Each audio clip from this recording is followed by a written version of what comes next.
भारत के साथ तनाव के बीच पाकिस्तान के आर्मी चीफ असीम मुनीर को लेकर दावा किया गया है कि उन्होंने अपने परिवार को विदेश भेज दिया। इसके अलावा पाकिस्तानी सेना के कई उच्च अधिकारियों ने भी अपने परिवार को यूरोपीय देशों में भेज दिया है। सूत्रों के हवाले से इसकी जानकारी दी गई है। हालांकि हम इस रिपोर्ट की पुष्टि नहीं कर रहे हैं। माना जा रहा है कि असीम मुनीर के भड़काऊ बयान और इशारे के बाद ही कश्मीर के पहलगाम में आतंकी हमला किया गया। भारतीय डिफेंस एक्सपर्ट असीम मुनीर को मुख्य मास्टरमाइंड बता रहे हैं। माना जा रहा है कि 1971 के विभाजन के बाद से पाकिस्तान एक बार फिर से टूटने के सबसे करीब पहुंच चुका है। एक छोटा युद्ध कई समस्याओं को हल कर सकता है और पहलगाम हमला इसी मकसद से किया गया। असीम मुनीर ने अपनी गद्दी बचाने के लिए यह हमला करवाया है, लेकिन असीम मुनीर भारत के तेवर से डर गए। उन्हें भारत के सीमा पर तैनात सैनिकों से डर लग रहा है। उन्हें अब भारतीय हमले का डर सता रहा है। पाकिस्तान लगातार अंतर्राष्ट्रीय मध्यस्थों और शामिल करने की कोशिश कर रहा है ताकि भारतीय हमले को टाला जा सके, लेकिन पाकिस्तान की सेना भारत से युद्ध चाह रही है। पहलगाम हमले की जिम्मेदारी पाकिस्तान स्थित लश्कर-ए-तैयबा के एक संगठन द रेजिस्टेंस फ्रंट ने ली।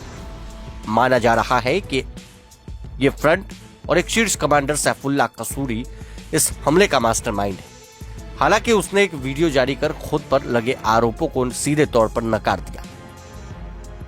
माना जाता है कि पर्यटकों पर हमला करने का मकसद कश्मीर की शांति को बिगाड़ने के साथ साथ वहां के पर्यटन को ध्वस्त करना है। कश्मीर में पिछले कुछ सालों से पाकिस्तानी सेना की दाल नहीं गल रही, जिसके बाद असीम मुनीर ने कश्मीर को अशांत दिखाने के लिए यह हमला करवाया। भारतीय डिफेंस एक्सपर्ट के निशाने पर इस बार सीधा असीम मुनीर, जिसने हमले से करीब एक हफ्ते पहले भारत के खिलाफ जमकर जहर उगला था। हालांकि इस्लामाबाद इस आतंकी हमले में अपना हाथ होने से इनकार कर रहा है, लेकिन यह तय है कि जम्मू कश्मीर में इस पैमाने का कोई भी आतंकी हमला पाकिस्तान के सैन्य प्रतिष्ठान के समर्थन के बिना नहीं किया जा सकता था। जम्मू कश्मीर के पूर्व डीजीपी एसपी वैद के अनुसार यह सब पाकिस्तानी सेना ने किया है। पाकिस्तान के एसएसजी कमांडो आतंकवादियों के रूप में पेश आ रहे हैं, इन हमलों को अंजाम दे रहे हैं। इससे पहले भारतीय विदेश सचिव विक्रम मिस्त्री ने कहा कि बुधवार को उन्होंने बताया कि प्रधानमंत्री नरेंद्र मोदी की अध्यक्षता में सुरक्षा मामलों की कैबिनेट समिति की बैठक हुई। सीमा पार के आतंकवाद पर जोर दिया गया।